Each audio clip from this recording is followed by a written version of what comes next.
Pozdravljeni, sem Marja Milič in poslušate MoneyHow, prvi podcast o upravljanju denarja pri nas. Zlato, digitalno zlato in črno tekoče zlato. To je vsebina današnje epizode. Z menoj je finančni analitik Tilen Šarlah, ki spremlja vse vrste zlata. Kaj ne? Ja, res je, lepo zdrav spet. Mislim, da zdaj že tretjič, da se veselim. Nazadnje smo se pogovarjali januarja, takrat smo se pogovarjali o super volilnem letu in vplivu na delniške tečajnice. Zdaj, kar precej pestro je čez lužo, se itak spremljaš, ne, trenutno poteka sojenje proti Donaldu Trumpu zaradi ponarejanja dokumentov. Biden ima tudi cel kup nekih problemov, predvsem zaradi težav na Bližnjem vzhodu in ne vem, včasih, ko gledam enega in drugega, se mi zdi, ko se obmetavate s temi raznimi komentarji, ne, bom rekla tako, se mi zdi, da gre za spopad dveh detkov. Ja, kako doživljaš ti? Se popolnoma strinjam s tabo. Nazadnje, ko smo bila skupaj, sem omenil, da bo to leto precej zanimivo. Nisem imel v mislih tega, da bo ta kot dva komedijanta stand-up en proti drugim in se pač odmetavala z nekimi besednimi frazami. Bolj sem imel v mislih, kar se bo dogajalo na finančnih trgih, ampak dejansko to, kar se dogaja, je kar ok za trge, zato ker pač trenutno vse poteka tako, kot more. Trgi so pozitivni še zaenkrat, ker pač smo v volilnem letu. Pričakujem, da bo tisto najbolj, bom rekel, statistično gledano najmanj donosno leto, se pravi od maja naprej. Glih v tem času, ko midva snemamo, potem pa dejansko proti koncem volitve se bo ta besedni dvoboj verjetno še zaostril in takrat lahko pričakujemo še kaj več dogajanja na trgih. Ampak trenutno čisto v skladu tega, kar nekako Amerika je pričakovala, hoče imeti šov, hoče imeti dveh teh, bom rekel, starostnikov, ki bosta naredila en drugemu vse, da si pač polena zmečeta. Čeprav Trump pokaže trenutno boljših postavnicah, se vseeno mislim, da bo tam pri Bidenu vse, kar se tiče teh sojenj, mislim, da bo precej na koncu pri Trumpu precej še kaj asov iz rokava potegnil sem za to, da bi mu onemogočil prijeti na volitve. Tudi analitike, ki berem, ameriške analitike pravijo, da bojo trenutno na oblasti vse naredili za to, da pač Biden ostane. To je njihov cilj in proti temu dejansko tudi, kar se tiče mojih pričakovanj, tisti, kar pač zberem, naprimer, vse stremi k temu, da Biden ostane.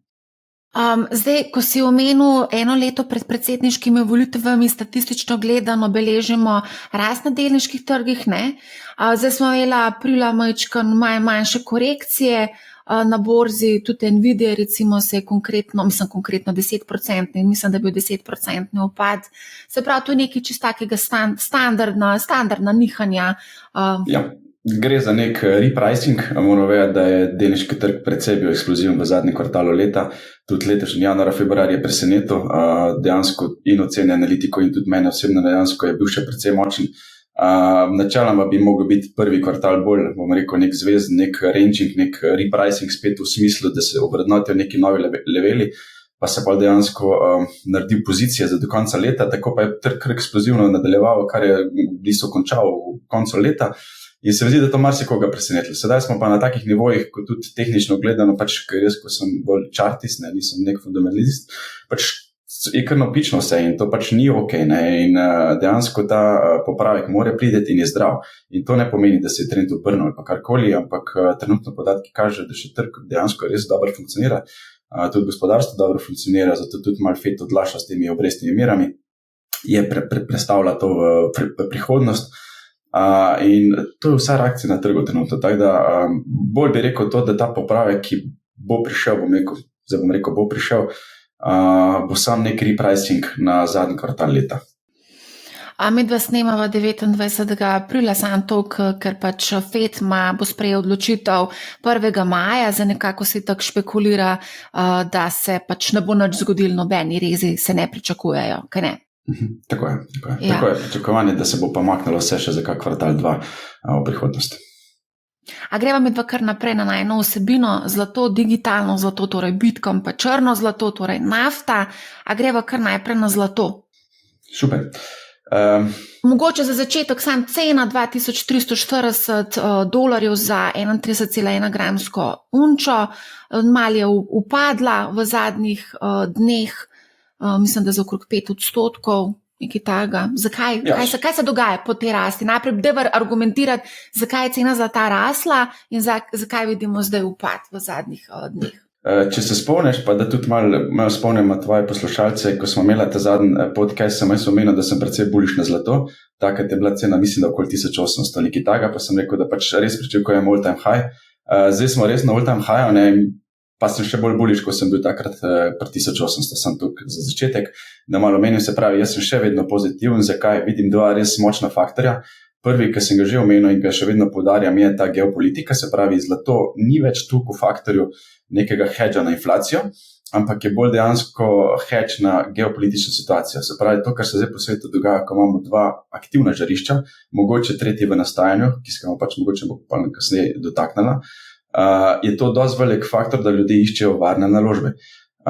Druga zadeva, ki pa je tudi pozorno spremljam, pa dejansko je še mogoče bolj bullish, kot je geopolitika, je pa to, da države izven zahodnega sveta, če bom rekel tak BRICS držav, se pravi od Brazilije, Rusije, Indije, Kitajske, plus še teh, ko so povezani zraven v neko zdaj BRICS plus regijo, naprimer intenzivno kupujejo zlato in to delajo dejansko zadnjih 10 let v enormnih količinah. Njihove bilance so se povečale krat 3, če vam tule prav podatek in teh nakupov ne pojenjajo. Gre za to, da se hočejo distancirati od USD, hočejo se distancirati od politike zahodnih sveta, kar je bilo še bolj poudarjeno to, ko so Rusijo, bom rekel, izključili iz SWIFT-a, so dejansko dobili tukaj neko opozorilo, da bi se kaj takega lahko tudi njim zgodil in da bi jih izključili z nekega mednarodnega plačilnega prometa in zato pač vidijo zlato še dodatno kot svoj neko varnostni mehanizem. In teh nakupov je bilo res precej v zadnjem času in ne pojemljamo in zato sem pač bullish še vedno na zlato. Dokler se te dve zadeve ne umirijo, tako da trenutno, ja, Bitcoin, mislim, je gold je dosegel nekje 2400, trenutno se giba okoli 2350. Prva glavna močna podpora, se pravi podporni level, ki ga pač mi bolj traderi gledamo, je 2250. Tukaj, na primer, je bil tak smiseln, bom rekel, lahko odboj.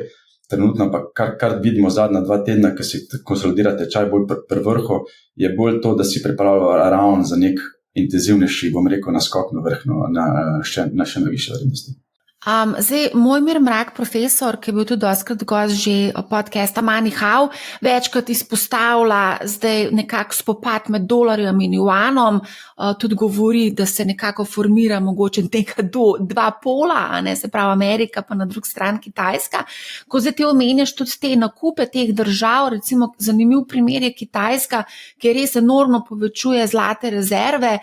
Kitajska centralna banka je pravzaprav ena večjih kupcev zlata med centralnimi bankami in 17 zaporednih mesecev kupuje.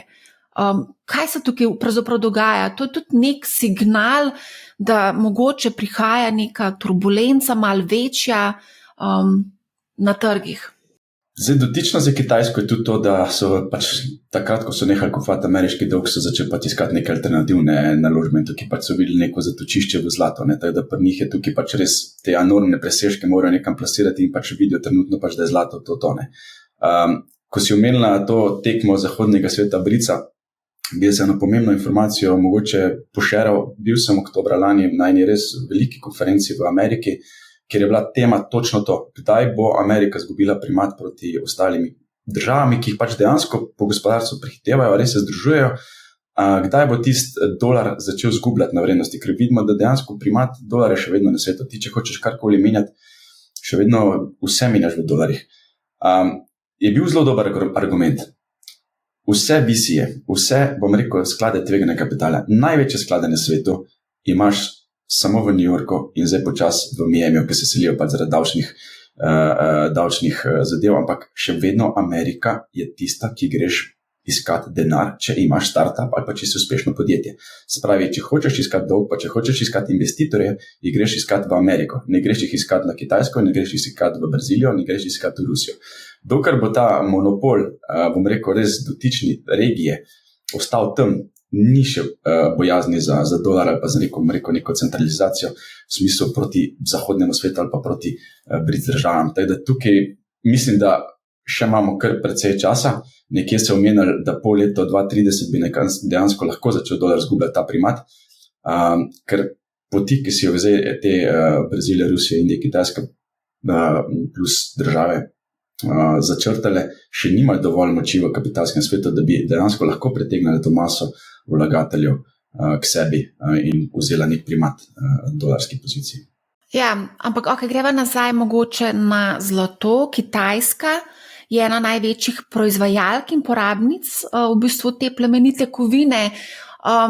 A pa se ti zdi mogoče, glede na to, da se nekako Kitajska lovda z zlatom, da se mogoče napovedujejo neki, oziroma mogoče pripravljajo neki težki časi? Ti si omenil geopolitika, pa da se odpira potencialno tretje žarišče. Katero tretje žarišče si mislil konkretno? Predvsej se omenjali, seveda se vsi vemo, predvsej se omenjali tega Tajvana, pa kaj se bo tam dejansko z tem vprašanjem zgodilo. Jaz sem predvsej podrobno spremljal, zdaj že več kot že od lanskega leta poletje me zato začel predvsej zanimati, kaj se bo tam zgodilo. In če sem bil takrat bolj pesimist, sem zdaj predvsej bolj optimist. Jaz mislim, da tam ne bo tretjega žarišča.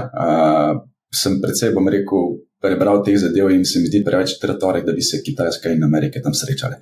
Za obe bi bile to prevelik šok v ekonomiji, prevelik izpad nekih prihodkov ali pa, bom rekel, trgovinskih poti in prevelik gospodarski šok za obe državi. Poleg tega so res, kar se tiče vojne, so obe zelo, zelo nastrojene proti jedrski bombam in to je čisti odvračalni ukrep. Poleg tega je pa Tajvan kot otok zelo neosvojljiva trnjava.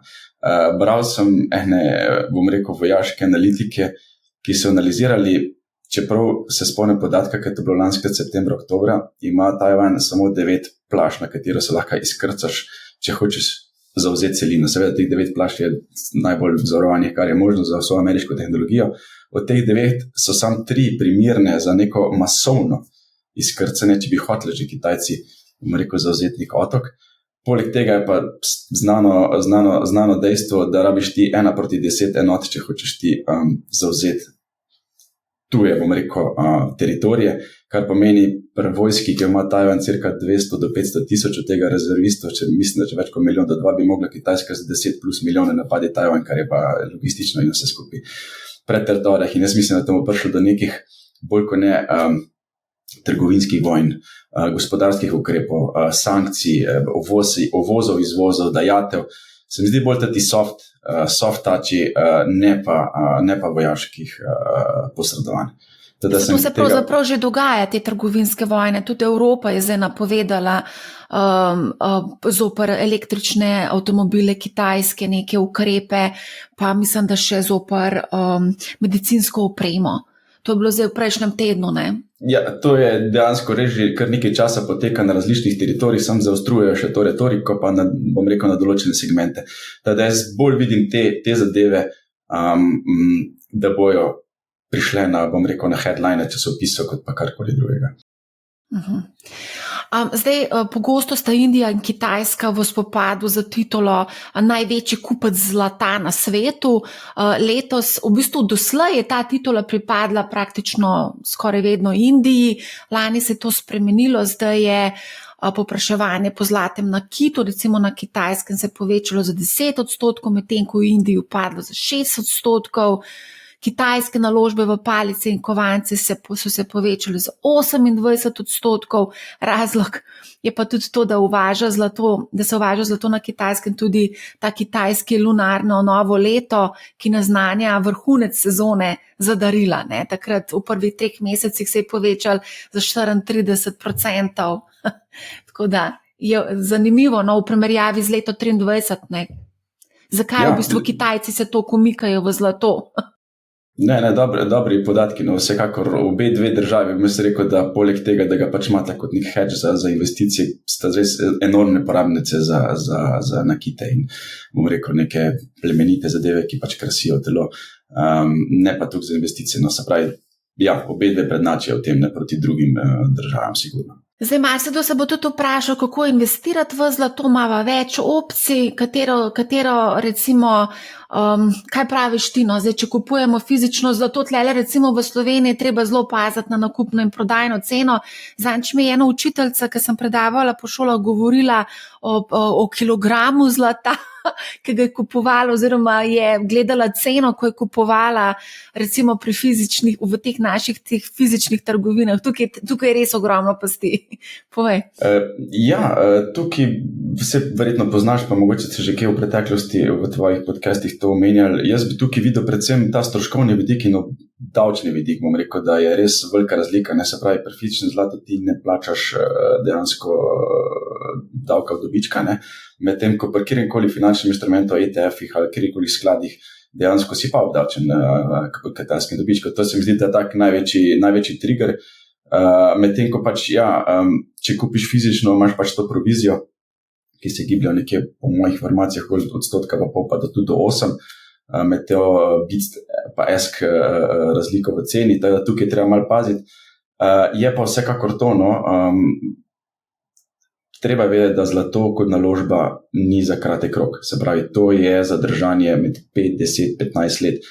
Tudi če bi grafe pogledali dejansko za gibanje zlata, se je tudi zgodilo, da tudi v obdobju 5 let si bil dejansko na minusu ali pa dejansko celo res nulo naredil proti vsem ostalim. Teda, to so res dolgoročne naložbe, ki ne imajo en majhen delež v portfelju, pa nikakor ne za neko špekulacijo enega ali pa 2 letnih obdobij. Naprimer, to bi jaz bolj raztegnil na daljše obdobje, ne, se mi pa ti smiselno imeti to portfelje.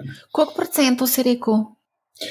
Jaz, naprimer, tako, ko gledam pri sebi med 5 pa 10, je že to kar maksimalno. Odvisno na kakem, bom rekel, portfelj zgrajen ali pa kaj takega. Jaz, naprimer, za svojo hčerko sem odprl nek account, pa sem ji dal tja in vse ta varčevanja poteka bolj kot ne v zlato trenutno, ker je pač to konzervativna zadeva, pa en del portfelja.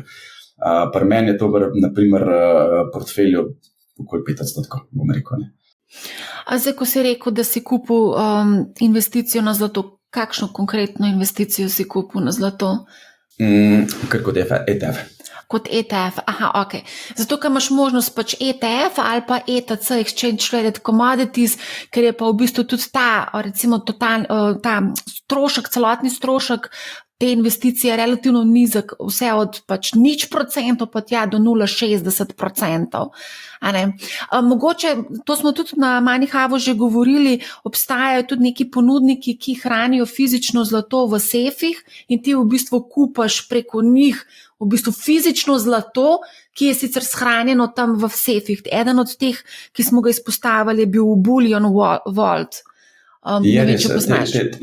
Tega kar precej slovenski ponudniki tudi to ponujajo, tudi v prestolnici imamo enega taka, ko ima svoje volte, tudi banke imajo to, tudi eni večjih ponudnikov ima svoje volte. Poznam tudi 2, ki imata dejansko prek švicarskega posrednika v njihovih voltih. Problem je samo to, ne, da tukaj strošek tudi odvisen od količine, ampak mislim, da ga pod 100 € ali 200 € na leto ni, tako da treba vedeti, da pač je treba kar dosti velike količine daš noter, da si ta strošek malo vračunaš v svoj donos na koncu. Ne. Sploh pa, če hočeš to long term držati, ne pomeni to, da bo ta strošek shranjevane tudi 1000, 2000 ali pa 3000 €. Ne. Je pa jaz, naprimer, kot posameznik, jaz tega ne bi imel doma. Ne. To pač je ena taka zadeva, da jaz moram vse digitalno dnevno, da nijo nobene brige. Kmen, če pride domov, nima kje vzeti. A ti lahko povem eno zadevo? Leta 2011, ko je bil zlato prvič na tem vrhu, ne, sem delala raziskavo, takrat sem bila še na Financah, ker sem opazila, da zelo veliko policija opozarja pred vlomi in da vlomilci kradejo, iščejo zlatnino.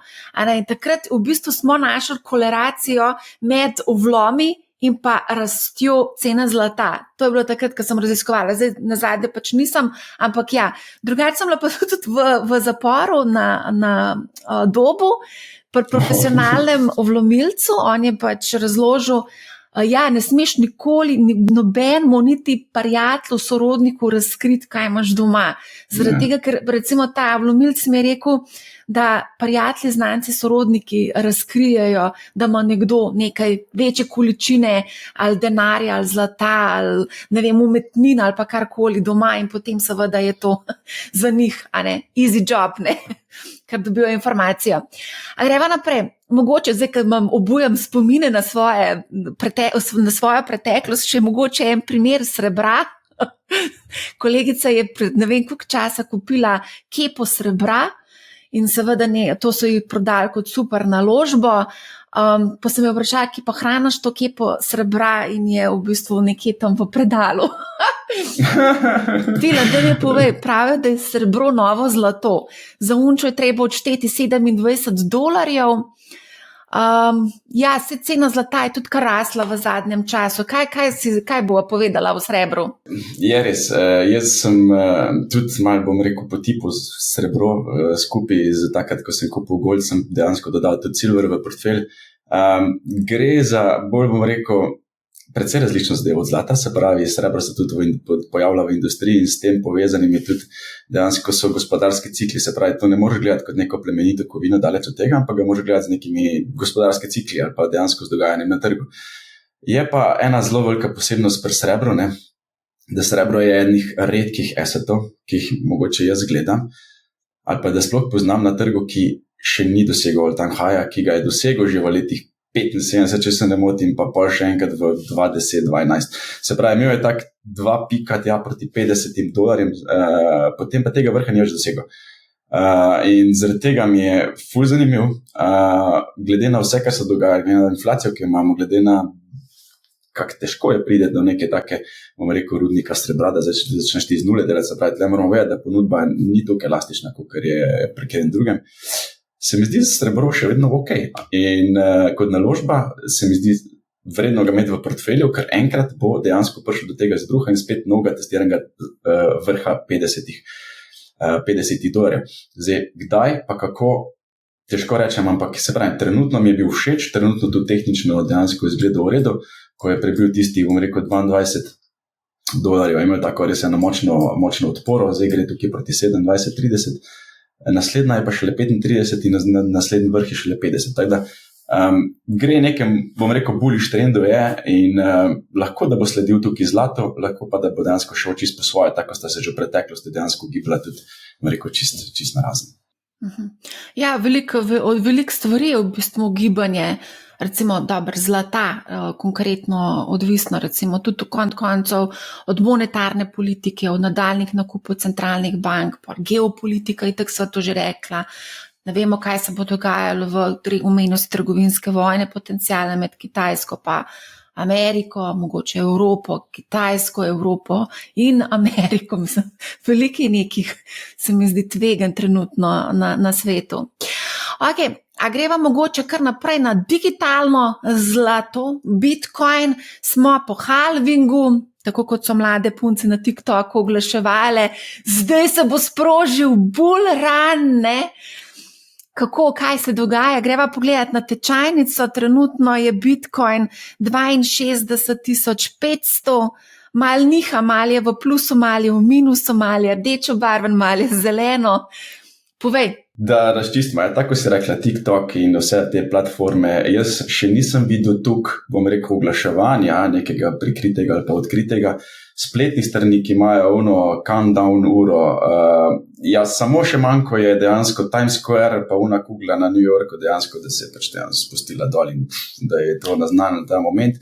Že to vse nam pove, da je to pač news-driven event in to dejansko gre za, ko se zgodi, je to buy the rumor, sell the news. Ni dejansko vse ta umestni moment ni povezan s fundamenti. Fundamenti pride dejansko kasneje in to dejansko tudi tisti, ki so že dolgo na marketu, lahko potegne vzporednosti s halvingom iz 2020 in 2016 in 2012. Se pravi, za nazaj vse te sporednice seveda držijo. Ko pride do halvinga, to ne pomeni nič. Po halvingu dejansko prije pa tisto obdobje, ko se ponudba in povpraševanje spet nekje srečata. Zdaj, kje se bo ta srečala, je pač odvisno od marketa, kje bo tam. Jaz, karkoli bom zdaj povedal, dejansko ni to moje mnenje ali pa moje, bom rekel, prepričanje, pa moja želja daleč od tega. Jaz, kar gledam predvsem, je pač, jaz gledam graf, ker meni pač graf pove dosti informacij. Vidim, kam se postavljajo veliki order, vidim, kje se postavlja masa, vidim, kako ljudje reagirajo na nekih, bom rekel, nekih eventih in zato lahko bom rekel, posnamem kar se je v zgodovini dogajalo in presnamem za naprej, kar se v prihodnosti dogaja. Tudi smo se že dotaknili te tematike v tvojih podcastih, ker sem bil predvsej prepričan, da bomo videli BTC letos na all time high in smo ga videli dejansko, ne, in zdaj, če me vprašaš, kje ga vidim zdaj naprej, ne, ja, vmesno časa ga vidim predvsej nižje. Potem pa dejansko res pričakujem še en odboj navzgor. Zakaj? Bom poskušal razložiti nek najprej fundamentalni vidik, potem pa čist čart vidik v res parih minutih, ne. Kar se tiče celotnega kriptosveta, se mi zdi, da se neko obdobje globalizacije, modernizacije se počasi končuje in prihajamo v neko obdobje fiskalne zadolženosti, kar je jasno, neke deglobalizacije, nekih obrestnih mer, ki bo više kot tistem obdobju, ki smo imeli neko 5 let nazaj, 6 let nazaj. Imeli bomo inflacijo, ki bo tista nad pričakovanji ali pa nad ciljnimi, ki smo imeli v prejšnjih obdobjih. Naraščajoče bojo potrebe po surovinih, resursih, hrane. Največji challenge pa ocenjujem fiskalni management, demografija pa geopolitika. In to so vsi taki faktori, ki so bullish za kriptomarket. Se pravi, osnova je postavljena. In če se zdaj spustimo, bom rekel, nek top-down pogled, pa poglejmo naprimer dejansko po letih, kaj se dogaja, ker lahko pol usporednice mi potegnemo za gibanje Bitcoina tudi v prihodnost. Bitcoin je imel take 3, bom rekel, izrazita negativna leta. In ta leta so bila 2014, 2018 in 2022. Se pravi, ima pa 4-letne cikle, 4-letnih rasti. In sedaj smo mi dejansko v drugem letu tega cikla, pozitivnega leta, se pravi, manjkaš dejansko še eno celo leto, če bi potegnili usporednice za nazaj. Se pravi, da long frame je naprimer bullish, če ga tako ocenim pri Bitcoinu. Kar se tiče mesečnih svečnikov, ki jih pač je tudi najbolj pomemben tak za spremljanje nekega dolgoročnega trenda, imeli smo 7 mesečnih zelenih svečnikov, se pravi 7 pozitivnih mesecev, to odštejem dejansko od lanske, dejansko od avgusta lani, se pravi, prvi je bil september, je bil lani že prvi pozitiven, se pravi 7. To je najdaljši niz pozitivnih mesecev v zgodovini Bitcoina. Na zadnje, ko je bil 6-mesečni pozitivni cikl, je rezultiral v to, da je Bitcoin prebil 50-dnevno, oziroma 55 za tiste, ki bolj točno gledajo kripto pa trading, 55-dnevno moving average, jo je testiral in potem padel za 50%. Trenutno, če zdaj spostavim to, da gremo na daily graf, se je zgodilo točno to. Se pravi, mi smo zdaj weekly pa daily prebil 50 pa 55 dnevni moving average, ga šli testirati in se gibljamo pod njim. Se pravi, zdaj, če to predstavim na tedenski pa dnevni, je ta choppy zone, ki ga imamo, je dejansko negativen. In kaj se lahko tle zgodi je, če, bom rekel, biki uspejo zadržati Bitcoina nad 59.800, 59.500, lahko sledi en velik upad na precej nižji nivoja, rečemo, da na 47.500, 49.500 tu nekje bi bili tak prvi močen level of support. A lahko še enkrat ponoviš, na koliko bi lahko potencialno upadel? Se pravi, izjemno pomembna meja je, ker smo zdaj ta range training naredili, se pravi, mi zdaj že praktično en mesec se Bitcoin trguje v nekem mesečnem kanalu, bom rekel, med 60 pa med 68, se gibljamo pod 50-dnevnimi povprečnimi, ki so pač prvi tak support level, se pravi, nismo mogli iti le višji. Prvi support resnejši bom zaokrožil 60,000, čeprav je tle, bom rekel, pod 60,000, 59,800. To je prvi resen support, ki ga morajo biki zdržati, ker če ne bo sledil, bo neko kar precejšnji upad navzdol. Navzgor imamo pa mejo mi 68,000, se pravi, znotraj tega pasa smo v nekem rangeu in tle nekje se trguje za zadnje 3 tedne. Ta dva sta taka resna, se pravi, če uspe biki prebiti 68, lahko sledi še push navzgor proti 80, drugače pa dejansko tle pod 60 je pa lahko en malo resnejši upad, ampak vse to ne spremeni dolgoročnega trenda, ki sem ga preomenil. Se pravi, vse to bi bila samo ena konsolidacija in bom rekel, repricing za naslednji bull market, ki je dejansko se vedno zgodil. Se pravi, po halvingu je tečaj vedno padel, potem pa začel rasti. Zdaj smo malo prehitevali to in je dejansko bil ta maksimalen tečaj dosežen pred halvingom, ampak temu bi jaz bolj rekel to točno tisto, kar sem na začetku omenila, zaradi TikTokov, zaradi tega, ker je bilo vse all over the news, halving je to in to bo zdaj bullish in to bo to.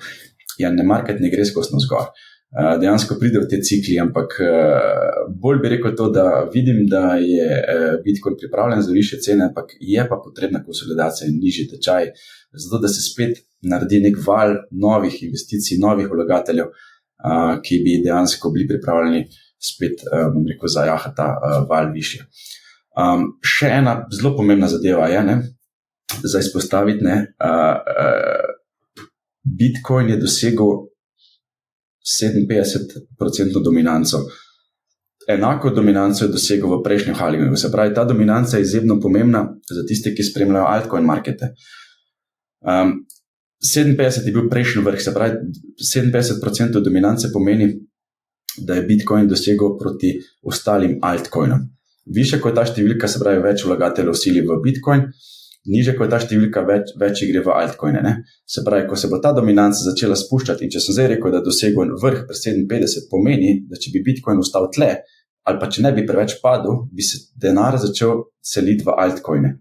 Se pravi, to najprej pomeni big cape, potem mid cape in potem small cape, kar se tiče altcoin marketa. In to je izjemno pomembno za ta secondary wave. Se pravi, ko se bi spuščala proti 30 oziroma 34 dominanci, naprimer, trenutno smo celo na 54, se pravi, je že to kar lepo padlo, bo to pozitivno za altcoine.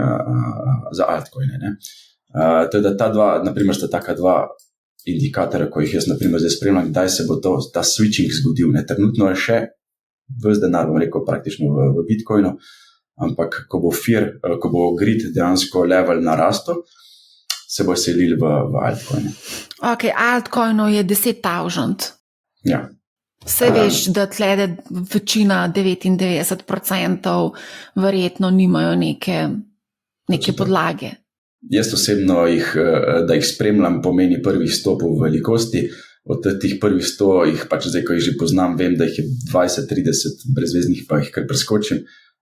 Načeloma se ne ukvarjam z majhnimi, zato ker so pač res špekulativni in nikoli ne veš, pač je sreča, ni sreča, še vedno je to loterija. Med prvimi 15-20, naprimer, so tisti, ki so že na trgu, rečemo, da 5, 6, 7, 8 let, naprimer, da ti da že neko varnost, bomo rekel, tem, čeprav še vedno to tvegana zadeva, da lahko si cel prepričam, da ne bojo naslednji dan dol zaprli projekta. Zelo pomembno je bilo, naprimer, to, kar se je zdaj dogajalo v zadnjih 3-4 mesecih, naprimer, posebej na Solani in na podobnih čejnih, ker je bilo teh memocoinov, naprimer, vsak dan par 100, in je bil to dejansko res tak en balon, kdo bo zdaj tisti memocoin kupil in ga čim hitreje prodal po nekih višjih cenah. Enormno veliko denarja se je selilo v te memocoine in jaz mislim, da to bo slabo za market. Pač ja, veliko je bilo teh špekulacij, nekateri so enormno zaslužili, ampak za market je bilo to slabo. In zdaj pač tisti memocoini večinoma zdaj so predvsej upadli. Te vlagatelji seveda so spet potegnili kratko in zdaj spet krivijo kriptomarket, da je to scam in ne vem kaj vse, ampak načeloma gre pa res za ultra špekulativne naložbe. Tega naprimer pri prvih 15 večjih, bom rekel, big cap altcoinih, naprimer, ki so že dlje na trgu, tega ni. Dobro, daj čakaj sem sekundo. Zdaj si omenjal large cape, mid cape pa small cape na altcoin marketu. Kaj je to? Pa jaz bom rekel, pač valjda BTC pa ETH damo ven, ker sta res huge, pa še ostane dejansko, kar je nad 10 milijardami oziroma nekih kapitalizacije, so to neki big altcoini, potem tam med 2 pa med 8 milijardami, naprimer neki mid capi, kar je pa dejansko pod milijardo. Sicer se veliko sliši, ampak to je vse precej špekulativna zadeva. Se pravi, tam od 200 do 800 milijonov je za mene precej majhna zadeva. To je od 78. mesta trenutno dol. Načeloma nekje tako, ja. Ja, ok. In zdaj omenjal si pač si šel analizirati malo graf, a lahko mogoče poveš, recimo zdaj napovedi so zelo različne, glede pač, kje bo sam Bitcoin. Zdaj, če gledava nek dolgi rok, če pač dava na stran to, da obstaja za možnost, da upade za pač nekaj procentov, Kje pa vidiš recimo Bitcoin mogoče ob koncu leta? Trenutno bi jaz rekel, da to ni bil vrh dosežen, ne, se pravi, ni tipični vrh. Tipični vrhovi se bom rekel, se zrišajo drugače. In to ni vrh. Kje je vrh? Pridemo spet v neko,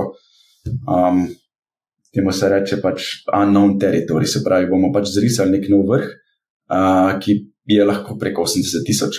Jaz sem imel tle na svojem grafu, sem nekje imel označeno z tako zeleno potencialno nekje 88. Lahko, da bo to preseženo, odvisno od euforije na marketu, lahko, da ne bo, ampak trenutno od tistih 72, ki smo, dejansko jaz mislim, da bo višji od tega. Je pa res, da pričakujem en popravek, ki bo pač naredil neke nove temelje. Ampak se pravim, to niso pričakovanja, to je zgolj tisto, kar jaz berem grafe in tisto, kar jaz vidim dejansko, da se utegne zgoditi. Smo pa zdaj v nekem rangu in ta pas dejansko ali navzgor in ali navzdol ima še vedno enako verjetnost, da jo prebije. Teda iz teh nivojev dejansko gledam samo dva. Ali bo šlo nad 68, pa dejansko se začne spet nek nov vzpon, ali pa pade pod 60 in imamo lahko precejšno pad proti 50 nazaj. Okay, zdaj v preteklosti, ko smo imeli kakšne korekcije, so se zgodili neki nepričakovani dogodki, tudi tokrat je lahko kakšen dogodek nepričakovano preseneti. Kaj pa recimo, če se zgodi resna korekcija na borzi, upadejo tečajnice S&P recimo za 30, 40, 50%, kje pa bo potem kripto, Bitcoin recimo konkretno?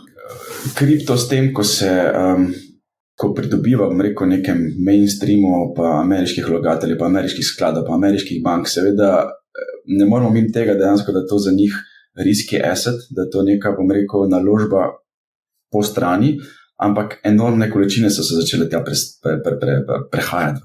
In za njih to pomeni, da če bo S&P padel, pa če bo ameriški tehnološki indeks padel, bo dejansko prodajali najprej tisto, kar je najbolj tvegan za njih, ne? Kar pomeni, da bo pač prodajali Bitcoin in bojo dejansko dali denar tja, ki ga vidim malo bolj varne zadeve. Teda, če bi slučajno ameriški indeks precej padel, seveda bo kriptotrg šel navzgor, ne bo ta se kontragibilne. Da bo šel navzgor, si rekel? Ne, da bo šel kripto navzdol isto. Aha, navzdol. Ne bo da se kontragibljale, ne. Ja. Kaj pa recimo, marsikdo bo zdaj vprašal, kaj ti si rekel, prvih 100 teh coinov spremljaš, recimo, če bi rekel, kaj bi bila potencialno lahko zanimiva naložba, bi izpostavil kater coin? Pa jaz res mislim, tako se mi zdi, ne bi mogoče dotično karkoli, ker so res tukaj specifični, pa tukaj zadnje spet neke tehnologije, pa kjer bo zdaj prevladal med temi layer 1 ali pa layer 2 ali pa težko bi rekel, no, jaz pač, kar se mene, mojega portfelja tiče, pa se mi zdi, da tistih med prvimi 10 praktično pač, kjergakoli imaš noter, bo približno ok, no. Solana bila precej, bom rekel, popularna, pa je zdaj malo manj, še vedno ima nek potencial, Ethereum itak kot neki drugi, pač mora biti v portfelju. Potem imaš te druge manjše, Link, Avax, Phantom, to so neki potencialni, se pravi, mogoče dotično ne bi, ampak se pravi, med prvimi 10, 20, tisti, ki so dosti dolg na marketu, približno isto si bojo na koncu naredili. Mava pa tudi stabilne kovance tukaj, ne, Tether pa na 6. Tether se izogibam že iz preteklosti, ker preveč teh zgodb bilo, pa dejansko res moram vedeti, da tudi če tukaj dolg spremljam ta market, še vedno tega Tethera na koncu najbolj ne zaupam, no, še iz tistih časov, te zadnjih, ko niso imeli pa nekih rezerv, pa priznanih, pa banke so menjavali, pa pol so na koncu v neki vzhodni evropski banki odprli, sem zato, da sem imel račun. Skratka, precej je bilo tega, je pač največji in največ denarja se noter steka, Bog ne daj, da to slučajno poči, ker to bi bil res negativen moment. Prihajajo pa drugi dejansko te stablecoini, ki bojo počas prevzeli prevlado, ki bojo bolj regulirani, ki bojo imeli pač dejansko nek bolj clean track record, pa bo mogoče Tetheram vedno manj. A govoriva o tem USDC-ju? Ja, na primer, ja. Zanimivo, ne, ko rečeš, da Tether si pa izogibaš, Tether je na 3. mestu. Ja. Po tržni kapitalizaciji, ne? Je kar zelo velik coin v bistvu. Ja, zato pa to dejansko mi povzroča največje tveganje, če bi slučajno šlo kaj narobe. Zanimivo, ne? Niti ne bom razmišljati, če bi slučajno šlo tukaj kaj narobe, kaj bi se zgodilo z marketom. Tether je lahko potencialni črni labod. Upam, da ne. Mislim, je pa lahko. Lahko pa je, seveda. Glede na to, da je 110 milijard dolarjev tržna kapitalizacija. Ok, zanimivo. A bova še kaj rekla vezano na kripto? Portfelj izpostavljenost, koliko bi rekel? Zdaj, mladi, vem, da so nekateri izpostavljeni 100%. 100%. Ja, mislim, če si mlajši, pač si lahko bolj naklonjen tveganju in pač ta delež procent, ki ga imaš v portfelju, lahko večji. To je dejstvo. Ne? Zdaj, da bi bil 100%, glih ne, ampak naprimer, če sebe gledam pa svojo zgodovino, ko sem na kripto od leta, 2016 ali 2015, sem bil vedno overweight kripto, naprimer, ne. Ampak zdaj, ko gledam za nazaj, se tudi, če bi dal v Nvidia ali pa v Microsoft ali pa v Google ali pa v Meta, bi bil približen tudi to. Pač približen kar 10 je bilo vse skupaj s tehnološkimi delnicami, ne. Teda, delež v portfelju, jaz mislim, da za mlade tudi 30 ali 40%, če so rejo. Če si pa malo starejši, pa mogoče malo manjši delež, bi mogoče omenil, da samo 2 problema sta pri kripto. Prvič je, če ga nimaš, drugič pa, če ga imaš preveč. Teda, nekje umestno bom rekel. Mislim, da je malo več povezanih težav s kriptoma, ne? V redu. A veš, kaj sem pa videla zadnjič eno zanimivo novico?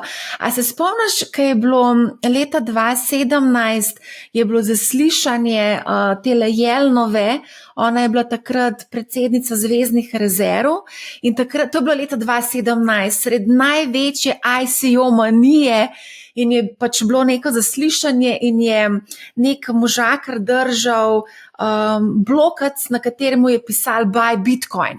No, v glavnem, ta Buy Bitcoin, ta blokac je bil nedavno prodan za, mislim, na dražbi je bil prodan za ne vem koliko milijonov, par milijonov dolarjev, no.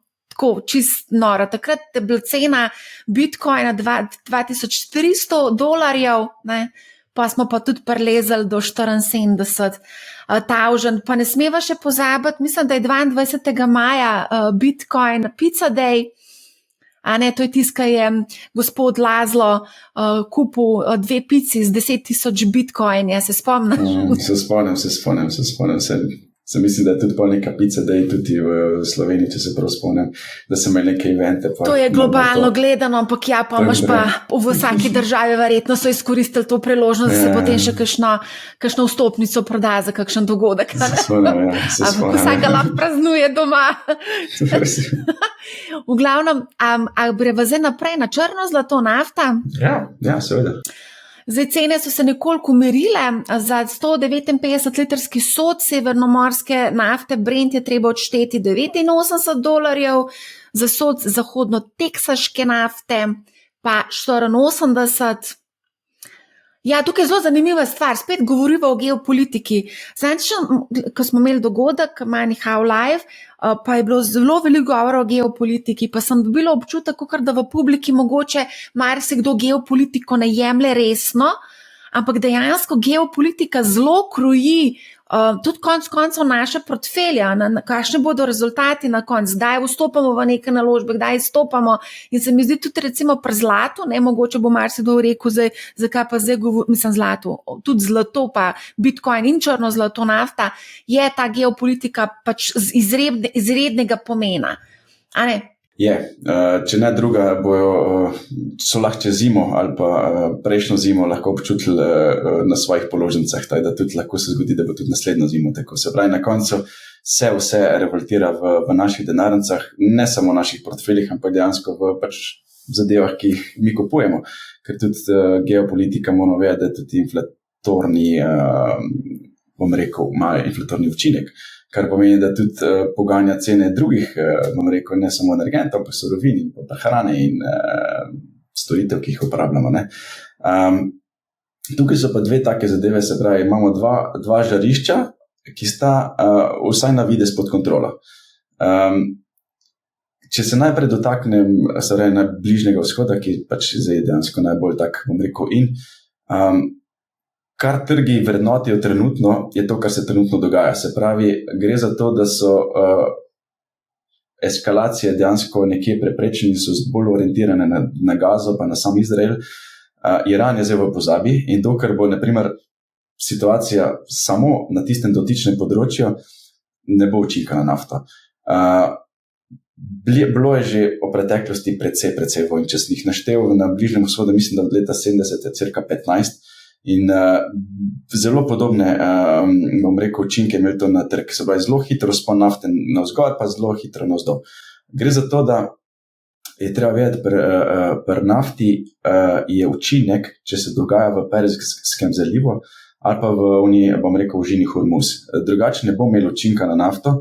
Gre za to, ker pač Saudska Arabija izvaža vso nafto, dejansko, bom rekel, večina nafte z tankerji preko tiste užine in je tam problematično, če bi prišlo do eskalacije. Se pravi, dokler bo vojna osredotočena samo na Izrael pa Gazo, pa ne na sosednje države in Bog ne daj bom rekel, neposredno na Iran in Izrael, potem ni težav za nafto in tudi nafta ne bo eskalirala zaradi tega in to trg trenutno vrednoti. Se pravi, trg je pod kontrolo. Če slučajno eskalira in začne se nek, bom rekel, širši konflikt v regiji, potem lahko po cenah analitikov, ki jih pač preberem, cena naraste prek 100, nekateri ocenjujejo celo na prek 150, ampak to govorim še vedno za kratek rok, zato ker trgi surovinski so neelastični. Se pravi, dokler pride do neke prilagoditve na ponudbeni strani, je vse, kar se lahko prilagodi, je samo cena. Ko pa pride do neke novih poti, enako se je zgodilo tudi za Rusijo pa Ukrajino, ko nismo vedeli, kaj bo s plinom, potem pa dejansko začne cena padeti. Da to bo šlo za neke kratkoročne učinke in sigurno ne za neke dolgoročne nivoje, ampak se vrem, dokler je to pod kontrolo, ni problematično. Ne? Druga stran, če se dotaknemo pa še Rusije pa Ukrajine, je pa zadeva taka. To je nekakšna pad pozicija in to trgi vrednotijo. Se pravi, vrednotijo to, da bo tam vojna dlje časa trajala, da bo skoncentrirana na Ukrajino, da ne bo eskalirala. In edina nevarnost tukaj je, če bi Ukrajina začela pridobivati precej na osvojeni nazaj površini, ali pa če bi Rusija napredovala po osvajanju Ukrajine. Se pravi, oba dva elementa bi za sabo potegnala NATO, ali pa prevlado Ukrajine in bi s tem Rusija postala, še bolj agresivna, kar bi eskaliralo v nek, bolj mednarodni konflikt in ta zadeva je pa tista, ki trenutno trgi še ne vrednotijo. Se pravi, to pa je neznanka. Če bi se to zgodilo, bi pa cena tudi, eskalirana vzgor in s tem seveda tudi plin evropski. Drugače pa trenutno je pa to, pod nadzorom in trgi tak vrednoti. Se pravi, pričakovanja za naprej, če jih gledamo, naprimer pri naftnem trgu je imel tisti najprej pušno vzgor od 77 do 83, zdaj je pa malenkost opadlo, tako da tukaj ni. Terminske pogodbe za naprej, naprimer, so v padanju, se pravi, ne pričakuje se neke više cene. Ne? Mogoče bi pa kot zanimivost namignil, če pa pride do eskalacije, naprimer, ne? Seveda bodo pa neke panoge sigurno zanimive. In se pravi, vojna je vedno v nekem sektorju vedno ustvarja nek dobiček, večina ljudi si verja pač, da je las, ampak so pa sektori, ki naprimer performajo v vojnah. Ne? In to bi sigurno bile dejansko commodities pa metals, se pravi, karkoli je povezano z tem dvema sektorjama. Potem a si lahko mogoče malo bolj konkreten, za ko rečeš commodities, težko kje je commodity? Karkoli je na nafto, karkoli je na plin, karkoli je naprimer na koper, splošno. Tudi če si kupi kar en ETF na neke surovine, naprimer to ok. Potem seveda karkoli je povezano z vojaško industrijo, kar se delnic tiče, Aerospace, Defense, Industrials, se pravi tudi kar se tiče naprimer Dow Johnson, naprimer krcijo indeks mogoče, naprimer, ker to je pač industrija, ki bo delala v vojni.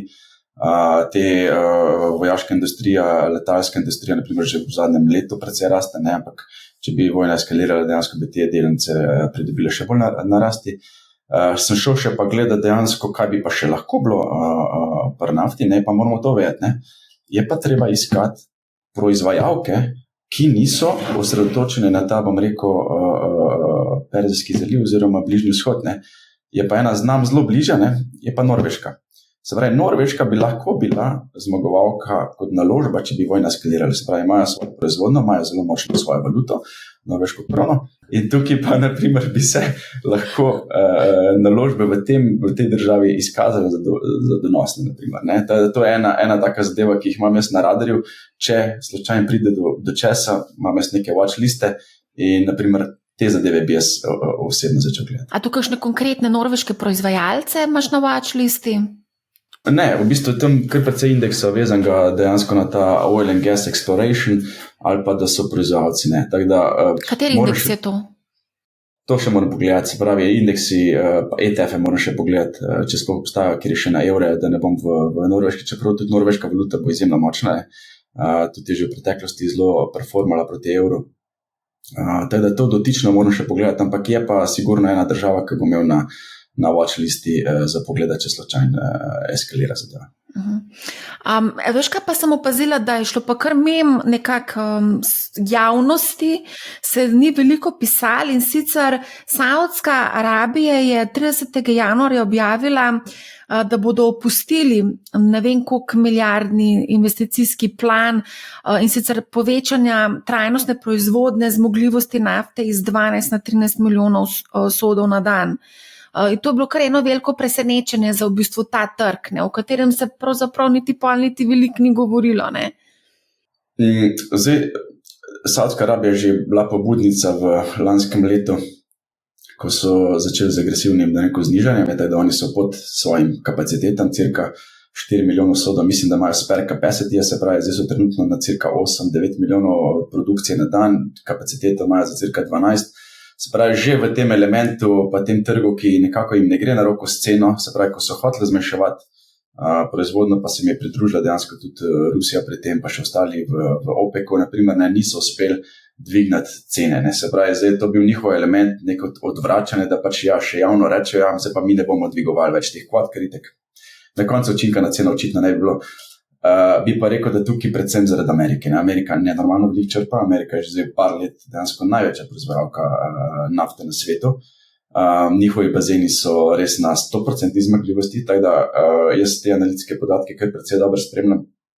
In Amerika dejansko nekih možnosti za povečanje nima več. Se pravi, oni so zdaj praktično skoraj na maksimumu, 100%, te njihovi bazeni, ko so okoli Teksasa, po nekaterih podatkih celo že dejansko zgubljajo na zmogljivostih, ker Amerika je pač večina tega načrpa iz teh skrilovcev, ki je pač ful okoljevarstveno sporno, spuščajo kemikalije noter in potem pride ta nafta ven.